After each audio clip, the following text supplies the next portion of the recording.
One man waited in his ex-girlfriend's bed for 4 hours on Valentine's Day, with a poison syringe in his pocket as a backup. Another Googled how to remove gunpowder from his hands 3 hours after the murder. A father stood in open court and told the judge, "If you let him out, he will kill her." The judge reduced the bond anyway. In every single case you're about to hear, someone was warned. A friend, a police officer, a judge, a court filing, a text message, a voicemail. In every single case, that warning was not taken seriously enough. These 10 stories all start the same way. A relationship ends. They all end the same way too. Case 1. Jennifer and Fotis Dulos. Jennifer Farber Dulos knew exactly what was coming. She didn't have a feeling. She didn't have a fear. She had a certainty. And she put that certainty in writing, in a legal document, handed to a court of law, in the state of Connecticut, in the year 2017. "I am afraid of my husband," she wrote. "I know that filing for divorce will enrage him. I know he will retaliate by trying to harm me in some way." She was a 50-year-old mother of 5. She had studied literature at Brown University. She had written plays, raised children, built a life in a Connecticut suburb that looked, from the outside, like everything a person could want. The sprawling home, the successful husband, the picture-perfect family. But Fotis Dulos, her husband of 13 years, had become someone Jennifer no longer recognized. Controlling, volatile, capable of things she couldn't say out loud to her children, but could write down in a divorce filing. By 2017, she had moved out. By 2019, the divorce proceedings had become a 2-year legal war. Fotis filed motion after motion. He threatened to kidnap their 5 children, aged 8 to 13, if Jennifer didn't agree to his terms. He purchased a gun. Their nanny, who had worked closely with both parents throughout the marriage, later told investigators that the moment she heard Jennifer was missing, her very first thought was, "Fotis did something." On the morning of May 24th, 2019, Jennifer dropped her children off at school and drove home. Surveillance footage captured Fotis, wearing a dark hoodie, cycling toward her home at 8:05 a.m. Jennifer's SUV left her garage at 10:25 a.m., with Fotis believed to be behind the wheel. Inside the garage, investigators found Jennifer's blood, enough of it to know she hadn't survived. That same evening, cameras along a 4-mile stretch of Albany Avenue in Hartford captured Fotis stopping at more than 30 separate trash cans, depositing black garbage bags. When investigators retrieved those bags, they found clothing in Jennifer's size, cut zip ties, and ponchos, all soaked in her blood, across 30 locations. He had spent the afternoon driving around the city, systematically destroying the evidence of what he had done. Days before Jennifer disappeared, 2 men at a gun club owned by Fotis's attorney had discovered a large hole in the ground. One described it in a statement as 100% a human grave. Inside, a blue tarp and 2 unopened bags of lime. When one man returned weeks later, the hole had been filled and covered with leaves and sticks so perfectly that you could not tell a hole had ever existed. Jennifer's body has never been found. In January 2020, Fotis Dulos was charged with capital murder, and kidnapping. He posted a $6 million bond. 3 weeks later, he was found in his garage with a hose running from his exhaust pipe to the inside of his car. He had left a handwritten note declaring his innocence. He died 2 days later, taken off life support, never having stood trial. Michelle Troconis, his girlfriend, was convicted in March 2024 of conspiracy to commit murder. She's serving 14.5 years. Jennifer's 5 children are being raised by their maternal grandmother. There is no grave. There is no burial. There is no closure. There are only 5 children who lost their mother, and a prediction she made in writing that nobody stopped from coming true. She said he would come for her. She was right. And the next case proves that being right is not the same as being safe. Because sometimes the system you turn to for protection is the very thing that fails you first. Case 2. Alyssa, Burkett, and Andrew Beard. Alyssa Burkett was 24 years old, and she had been saying the same thing for months. To her mother, to her new boyfriend, to the colleagues she saw every single day at the apartment complex in Carrollton, Texas, where she worked as a leasing agent.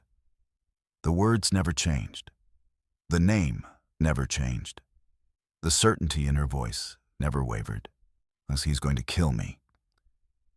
She was talking about Andrew Beard, her ex-boyfriend and the father of her young daughter. They had a child together, which meant the relationship never fully severed. There were handoffs and conversations and unavoidable contact. And as Alyssa moved forward, as she started seeing someone new, as she built distance between herself and what had been, Beard's behavior changed in ways that were invisible to everyone but Alyssa herself. What she didn't know was exactly how invisible his preparations had become. Not because he was being careful, but because he had become meticulous. Beard had placed a GPS tracking device underneath her car. Every drive to work, every grocery run, every school pickup. He knew her precise location in real time, 24 hours a day. But passive surveillance wasn't enough. He purchased a black SUV that wasn't registered to him and wasn't recognizable to Alyssa, a dedicated surveillance vehicle. He bought a disguise. He spent weeks studying the apartment complex in Carrollton where she worked, the parking lot layout, her schedule, the time she arrived and left, the blind spots in the property. He built a complete operational profile of her daily life. And then he made a move that told investigators everything they would eventually need to know about his intentions. He called in a fabricated drug tip against Alyssa. A false report designed to introduce legal chaos into her life and destabilize her before he was ready to act. The tip didn't result in charges, but it was preserved, and it became one of the most damning pieces of evidence against him.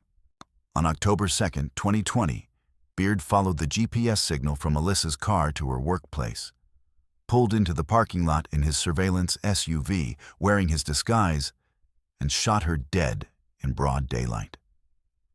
Police stopped him near his home approximately 3 hours after the murder. When investigators examined his phone, they found a search conducted in the window between the shooting and his traffic stop. What is the best way to remove gunpowder residue from hands? In his vehicle, a pair of men's hiking boots cut into pieces and soaking in bleach. At his home, the GPS tracker battery matching the device recovered from Alyssa's car. The burner phone used for the false drug report, handwritten notes, a written script, a timeline. Every single piece pointed to the same conclusion. This was not a crime of passion, and this was an engineering project. Weeks of planning, surveillance, staging, and rehearsal executed on a date of his choosing in a location he had selected in advance. He was prosecuted under a federal cyber stalking statute that applies specifically when electronic surveillance results in death, a rarely used charge, but one that fit perfectly. He pleaded guilty. He was sentenced to 43 years in federal prison. Alyssa had told everyone around her exactly what was going to happen. She had named the person. She had said the words clearly and repeatedly over many months. The people who loved her believed her. They just had no way to see what was already in motion. The GPS tracker was already on her car. The surveillance vehicle was already purchased. The disguise was already hanging in his closet. By the time anyone could have moved to stop it, it was already too late to stop it. She kept saying he was going to kill her. She was right. And she deserved so much better than being right. The case you're about to hear next also involves a warning that nobody took seriously enough. But this one will challenge every assumption you have about who gets to be considered a victim. Because the person being stalked was 6'1", and the person who killed him was 5'2". Case 3. Vegas Bray and Victor Saucedo. Most of us, when we imagine a stalker, picture a man. The restraining orders, the 3 a.m. messages, the slashed tires, the showing up uninvited. We have been conditioned to cast that role a certain way. But Victor Saucedo's story forces us to rewrite that casting entirely. And the rewriting is deeply uncomfortable. Victor was a damage control specialist in the United States Navy, stationed in San Diego. He was 6'1", broad-shouldered, physically capable, and by every account, a genuinely good-natured person who wanted nothing more than to do his job and live his life. He met Vegas Bray at the Navy machine shop where they both worked. She was also military. She was 5'2". She had grown up without her father, built herself through determination, and was known by everyone around her as, in her own description, a good girl. Good grades, lots of friends, never cursed. They dated briefly. Victor tried to end it. That was the moment everything changed. What followed was 10 months of escalating harassment that Victor's friends watched with growing disbelief and, tragically, insufficient alarm. Vegas egged his car. She slashed his tires, not once, but repeatedly. She poured paint across his front door. She smeared peanut butter on his windows. She threw bottles through his glass. Each time, Victor reported it to the authorities. Each time, police declined to act. He was 6'1". She was 5'2". Without explicit threats, the danger was filed as a domestic dispute and set aside. Victor told a close friend, "She won't let me leave." His friends warned him to cut contact completely, to change his number, move if necessary, treat the situation with the seriousness it deserved. But Victor, out of a misguided compassion he would pay for with his life, occasionally relented. In the final week before the murder, he offered to co-sign the lease on her new apartment, a generous gesture toward a woman he was afraid of, but still felt responsible for. They spent that night together. Whatever Vegas read into that gesture, whatever hope it reignited, Victor didn't share it. When he told her, again, clearly and definitively, that he was not coming back and the relationship was over, Vegas Bray picked up a gun and shot him 9 times. Not once in a moment of panic. 9 times. Each shot a statement. She called 911 herself afterward, making no attempt to flee. At trial, her defense argued diminished capacity, that she had dissociated during the shooting and had no memory of pulling the trigger. The prosecution presented the 10 months of escalating behavior as a documented pattern that had been building toward exactly this moment. She was convicted and sentenced to prison. What this case forces us to confront is something the true crime community rarely addresses directly. Victor Saucedo was physically stronger than Vegas Bray by every measurable standard. And he still ended up dead. Because the threat was never about physical strength. It was about obsession. And obsession doesn't have a size requirement, doesn't care about height or weight or gender. It just needs someone who refuses to accept that the relationship is over, and sufficient time to become dangerous. Victor's friends said afterward that nobody around him had taken it seriously enough, that the size difference made them dismiss what they were actually seeing. A 6'1" man reporting harassment from a woman who barely reached his shoulder didn't fit the template. The police didn't see it as a threat. His friends didn't sound the full alarm, and Victor himself kept giving her openings out of kindness. 9 shots, 1 life, and a reminder that the most dangerous person in any relationship is not necessarily the biggest one.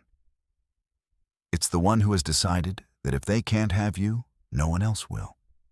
The next case involves a warning delivered even more loudly, this time by a grieving father, standing in front of a judge, saying the exact words that needed to be said. And what happened next is one of the most maddening failures of the legal system in recent memory. Case 4. Lauren Johansen and Bryson Rivers. Sometimes the most heartbreaking part of a story isn't the ending. It's the moment just before the ending. The moment when someone said exactly the right words, in exactly the right place, to exactly the right person. And nothing happened anyway. Lance Johansen stood in a Nashville courtroom in the summer of 2024 and said those exact right words. He looked at Judge Cheryl Blackburn and told her, clearly and directly, if you let him out, he will kill her. He was talking about Bryson Rivers, his 22-year-old daughter Lauren's ex-boyfriend. Rivers had been arrested on 2 counts of aggravated kidnapping, 1 count of aggravated stalking, and 1 count of coercion of a witness. This was, by her father's account, roughly the 5th or 6th time Rivers had physically assaulted Lauren. She had been trying to leave for a long time. She kept trying. The original bond had been set at $250,000. Judge Blackburn reduced it to $150,000 with conditions. Rivers must wear a GPS ankle monitor and must not leave Davidson County under any circumstances. And then, in a collapse so systematic it barely seems real, every single safeguard failed at once. The bond company released Rivers after 4 p.m., a timing restriction that should have prevented his release that day. They then transported him to a different GPS monitoring company, one that had never received his bond conditions and had no record of the Davidson County restriction. Because they didn't have his conditions on file, they never configured a geographic perimeter. There was no invisible fence around Davidson County. There was no alert system. There was nothing in place that would trigger any notification if Rivers crossed the county line. He removed the monitor. He crossed state lines. He found Lauren Johansen. He beat her to death. She was 22 years old. In the months since, Lance Johansen has had to carry something that very few parents are ever asked to carry: the knowledge that he did everything right. He showed up to the hearing. He stood before the judge. He said the exact words that should have changed the outcome. And his daughter is still dead. Not because the warning wasn't given, but because 3 separate organizations each assumed the next link in the chain was holding without verifying that it was a scheduling error at a bond company, a data transfer that never happened, a perimeter that was never programmed. Each failure, individually, small enough to seem like an administrative oversight. Together, they created a gap wide enough for Bryson Rivers to walk through. Lance Johansen has spoken publicly about the questions he still cannot get answered. Why was Rivers released at a restricted time? Why was he transported to a different monitoring company? Why did no one verify that the conditions had been transferred? Why did no alert trigger when the monitor was removed? Nobody has given him a complete answer. Lauren's case triggered immediate legislative scrutiny of Tennessee's GPS monitoring protocols. Lawmakers demanded reviews of how electronic monitoring conditions are communicated between agencies. The bond company faced investigation. The monitoring company was forced to answer questions it struggled to answer. But Lauren Johansen is still gone. Her father said the right words in the right place and was failed by every system that was supposed to act on them. And what makes this case unique on this list is not that the warning was ignored. It's that the warning was heard. accepted, acted on with conditions. And then every single condition collapsed simultaneously. She was 22. She had survived so much already. She deserved to survive the rest. What comes next is a case where the warning signs weren't delivered in a courtroom. They were hiding in plain sight, visible to everyone, and still dismissed. Because when the danger is systemic, a single warning is never enough. Case 5. Shana Grice and Michael Lane. Shana Grice did everything right. That sentence will stay with you long after this story ends, because it is both completely true and completely meaningless in terms of what it prevented. She was 19 years old, living in Portslade near Brighton, England, with her long-term boyfriend Ashley Cook. During a brief break in their relationship, she had dated a co-worker named Michael Lane. When she reconciled with Ashley, she ended things with Lane and told him clearly it was over. Lane responded by purchasing a GPS tracker and attaching it to her car. Every time Shana went somewhere, Lane knew. He appeared at her destination before she arrived. He left unwanted gifts. He sent messages she didn't want. He damaged her property. He was always there, at the edge of her daily life. A presence that followed her everywhere and refused to disappear no matter how many times she told it to go. So Shana went to the police. In December 2015, she filed a report. In January 2016, she filed another. She filed again in February, again in March, again in May. 5 separate reports across 6 months, each one documenting something new, each one adding to a file that should have been screaming at investigators. The 5th time she reported him, Sussex police responded by fining Shana £90 for wasting police time. Their reasoning was that because Shana had maintained occasional contact with Lane, the stalking claims appeared exaggerated. On what the officers who issued that fine had not checked, what no one had checked across any of her 5 reports, was that Michael Lane had been the subject of complaints from 13 other women before Shana ever met him. He had also been arrested for allegedly grooming a 14-year-old girl while volunteering as a scout leader. Not one of those records was cross-referenced when Shana's reports came in. Not one. On August 20th, 2016, Lane sat in a pub with a friend and said, "She will pay for what she's done." 5 days later, on August 25th, Shana Grice was found in a pool of blood in her bedroom by her boyfriend's father. She was dead. She was 19 years old. In 5 days, she would have turned 20. Lane was arrested the same day. He told police he had nothing to do with it, and then he admitted entering her home but claimed she was already dead when he arrived. The jury rejected both accounts. He was convicted of murder in November 2017 and sentenced to a minimum of 25 years. The fallout was severe. 3 Sussex police officers faced disciplinary proceedings. The force issued a formal public apology to Shana's family. National government inspectors, reviewing police forces across the UK in 2019, found that stalking was still being routinely mishandled at every level. Shana's case became a landmark, cited in parliamentary debates, included in national training programs, referenced in new legislative guidance on how stalking reports must be handled. Shana's mother, Yvonne Grice, has spoken publicly and repeatedly about the fine, about the moment when the institution that existed to protect her daughter told her daughter that her fear was an inconvenience. Yvonne wants people to understand that Shana was not naive. She was not passive. She followed every available procedure, documented everything, kept reporting, kept asking for help, and was failed at every single step.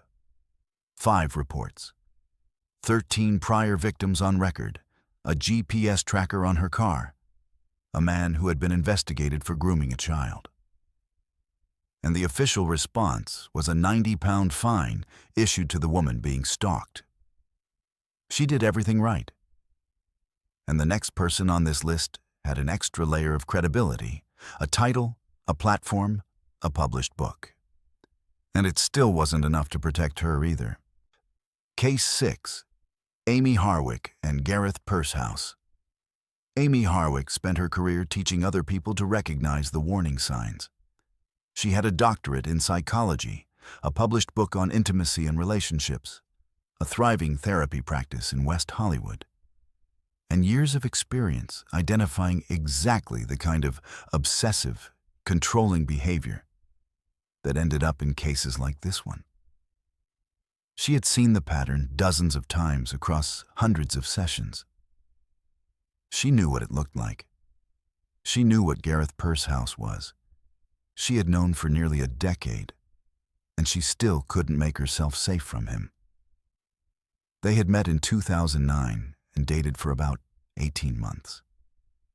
When Amy ended it in 2012, Pursehouse responded with violence. He choked her. He punched her with a closed fist. He slammed her head into the ground. He kicked her and suffocated her and restrained her on multiple occasions. Amy photographed her injuries and documented each incident in police reports, writing in one, "He has suffocated me, punched me, slammed my head on the ground, kicked me. This has resulted in bruises, inability to walk, bleeding, broken blood vessels around my face, whiplash, sore neck and back." She obtained 2 separate restraining orders, one in 2011, one in 2012. The second expired in 2015. The years that followed were good ones for Amy.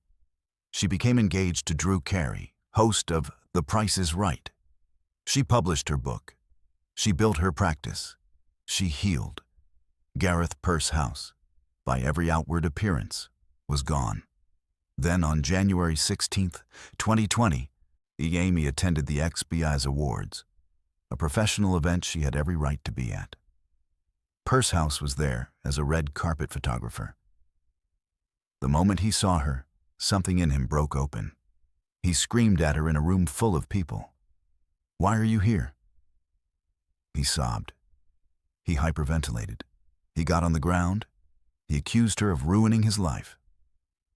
And then, the detail that Amy would write about that night in an email to herself. He recited text messages she had sent him 9 years earlier. The exact dates, the exact words, from memory. "Tonight I felt very scared," she wrote in that email. "It terrifies me that he's been obsessed with me for 9 years, thinks about me every day. I'm pretty nervous that I'm more on his radar now. He's focused on harming me." She told her best friend Robert Koshland what had happened, and he asked what she wanted to do. She said, "If anything happens to me, it's him." The restraining order had expired. He hadn't made a direct threat. Police told her there wasn't enough to act on. She looked into cameras and security measures for her home.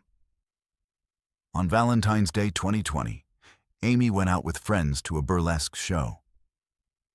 While she was gone, Pursehouse broke through the French doors of her Hollywood Hills apartment, leaving his DNA in the blood near the point of entry. A neighbor's security camera captured a gloved hand reaching up to cover the lens. Police believe he then walked to Amy's bedroom and climbed into her bed. He waited there for hours. When she came home, he attacked her. He strangled her. He threw her from the 3rd-floor balcony. In his possession, police later found a syringe loaded with a lethal dose of nicotine, a backup murder weapon he had brought but never needed. He had planned for contingencies.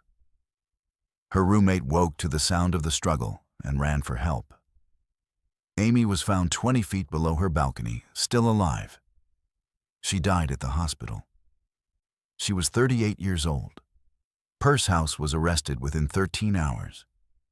He had a fresh black eye and a bite mark on his bicep, evidence that Amy had fought back with everything she had.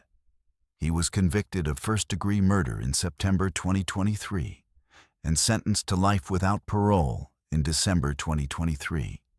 She was a therapist who had spent her career recognizing exactly what Gareth Pursehouse was. She got the restraining orders, documented the abuse, told her friends, predicted her own murder in writing, and did everything that could have been done. None of it was enough. And the case you're about to hear proves that even when the warning is delivered in the most public, most documented, most formally witnessed way possible, someone still might not act on it in time. Case 7. Zachariah Anderson and Rosalio Gutierrez Jr. Rosalio Gutierrez Jr. had never met Zachariah Anderson. He hadn't dated him, hadn't wronged him, hadn't crossed his path in any way that mattered.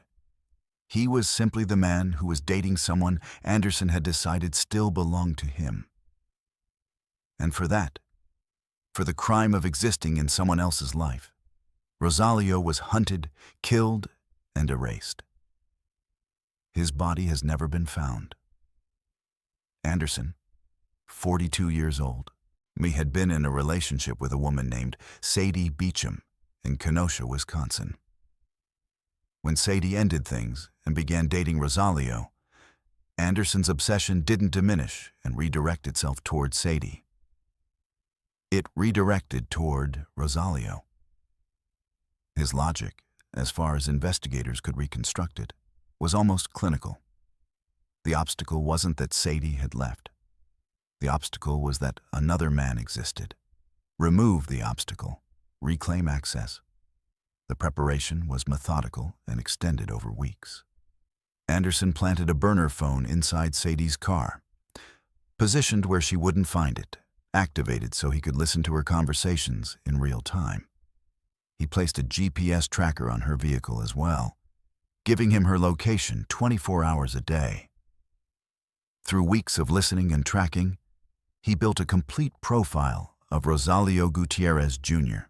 For his full name, his home address, the car he drove, the patterns of his daily routine. He created a folder on his personal computer, labeled it with Rosalio's name, and filled it with everything he'd gathered. On May 17, 2020, Zachariah Anderson arrived at Rosalio's apartment with everything he needed. Rosalio was stabbed to death. His body was removed and has never been located. 2 days later, police visited the apartment on a welfare check after Rosalio failed to appear for work. What they found was not a missing person. It was a crime scene. Blood throughout the apartment in quantities that made survival impossible. No body, just blood and silence, and the aftermath of someone who had been there and was now gone. Investigators worked backward through the digital evidence. Anderson's phone placed him at the scene. The burner phone was traced to the device inside Sadie's car. The GPS tracker was recovered. His computer revealed the research folder. And his browsing history showed internet searches conducted on the morning after the murder, the opening hours of local hardware stores, suggesting he had made additional preparations the following day. Each piece tightened the case. But the moment that defined this trial came not from forensics. It came from inside a jail cell. Anderson's former cellmate agreed to testify. He told the jury what Anderson had said to him while they shared a cell, relaxed, unbothered, apparently pleased with himself. "They call me Houdini because of my case. I made a body disappear." He said it like a punchline, like the disappearance of a human being was an illusion he had pulled off at a birthday party. And in March 2023, Anderson was convicted on all 4 counts. In May 2023, he was sentenced to life in prison. The judge noted the extraordinary degree of premeditation, the months of surveillance, the research folder, the systematic elimination of a man whose only involvement was loving someone Anderson had decided was his. Rosalio Gutierrez Jr. was not just murdered. He was erased. There is no grave. His family cannot visit a headstone or return to a place where something of him remains. They have had to grieve not just a death, but the permanent disappearance of a person. The absence of all the things that come after death, when death is allowed to have a proper ending. Anderson called himself Houdini, as if what he did was a trick, as if Rosalio's life was a prop in someone else's performance. And the case coming up next shows what happens when the obsession doesn't target a new partner. It targets the original victim through a different kind of weapon entirely. And the weapon he used cost him everything, including his freedom, in the most public trial of the decade. Case 8. William Riley Gaul and Emma Walker. Emma Walker never saw it coming. That is both the most important fact in this case and the most devastating one. She was 16 years old, asleep in her own bed, in her own room, behind a locked door in her family's home in Knoxville, Tennessee. There was a wall between her and the person who wanted to hurt her. She was as protected as a person in a home can reasonably be. It still wasn't enough. William Riley Gaul was 18, or he played college football at the University of Tennessee. A path that looked, from a distance, like a future full of possibility. Emma had been his girlfriend through the high school. She was a cheerleader, bright, well-liked, and genuinely kind. When she ended the relationship, she did it the way teenagers do, hoping that distance and time would make it easier for both of them. She had no way of knowing that Gaul wasn't someone who responded to endings with acceptance. He began following her. He sent relentless messages. He showed up where she was. But the act that most clearly revealed the shape of his obsession came before the murder, when he staged a fake kidnapping. Gaul constructed an elaborate hoax in which he pretended to have been abducted. He sent panicked messages. He made Emma believe he was in genuine danger.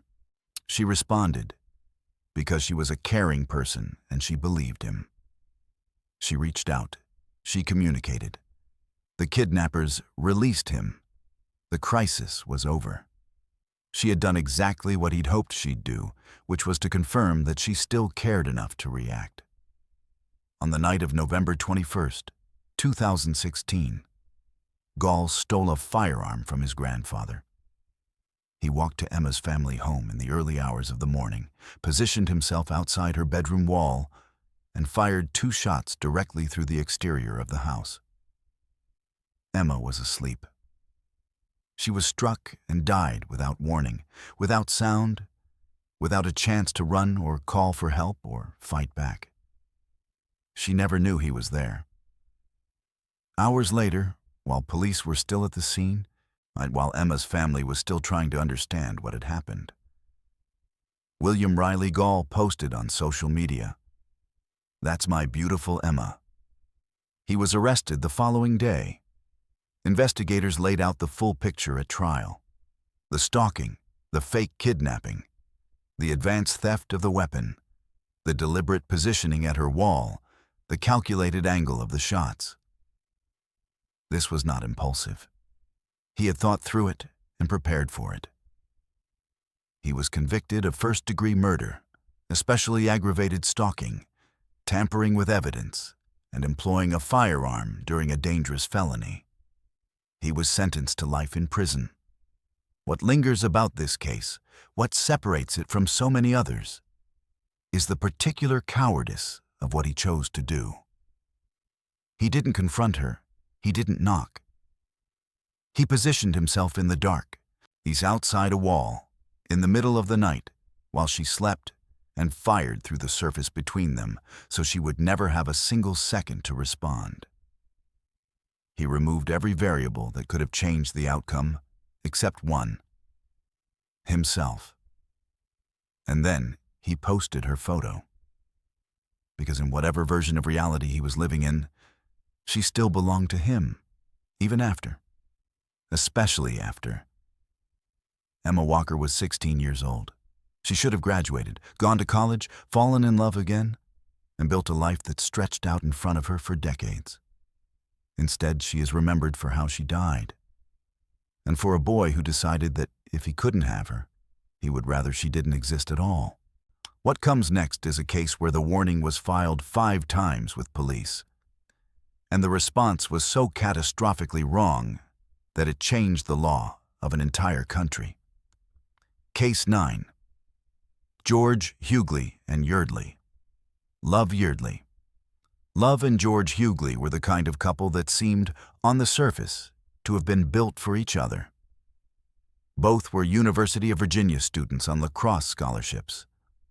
Both were talented, socially embedded in the same tight-knit team community, and by every outward measure living the college experience at full volume. They had started dating as freshmen and been together, on and off, for 2 years. What almost no one outside their immediate circle knew was what the off stretches of that relationship actually contained. Huguely's drinking had been escalating in ways his teammates watched with increasing unease. The violence came with it. In February 2009, in what became one of the most telling precursor incidents in this case, he attacked a sleeping male teammate, not over any serious conflict, but because the man had walked Yeardley home. A complaint was filed. At a lacrosse party that same year, in front of multiple players from a visiting University of North Carolina team, Huguely grabbed Yeardley by the throat and choked her until she was screaming, "Help, I can't breathe." It took several players physically pulling him away. Yeardley left for Baltimore to recover. The relationship continued, because relationships like this, built on apology and promise and the slow normalization of things that should never have been normal, almost always do. But when Yeardley ended things permanently in the spring of 2010, Huguely's response was a series of threatening emails.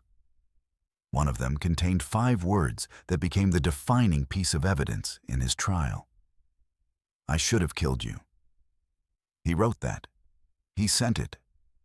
And within weeks, he made it true.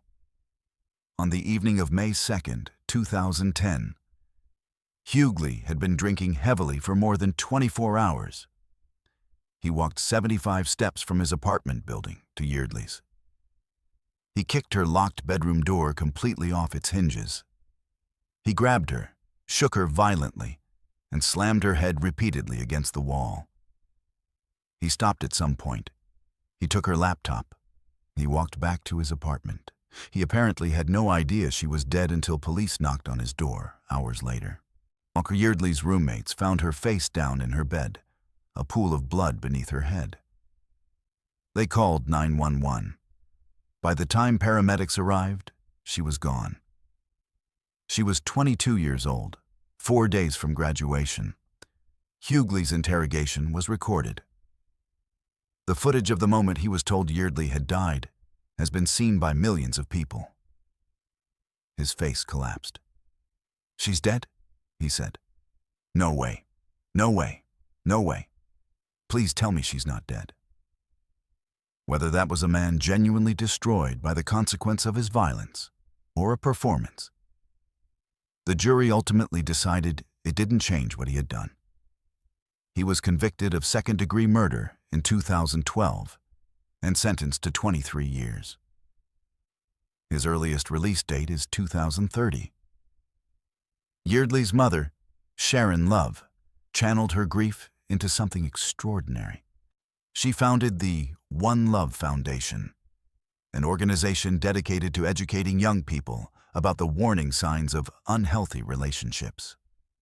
By the most recent estimates, One Love has reached more than 100 million people.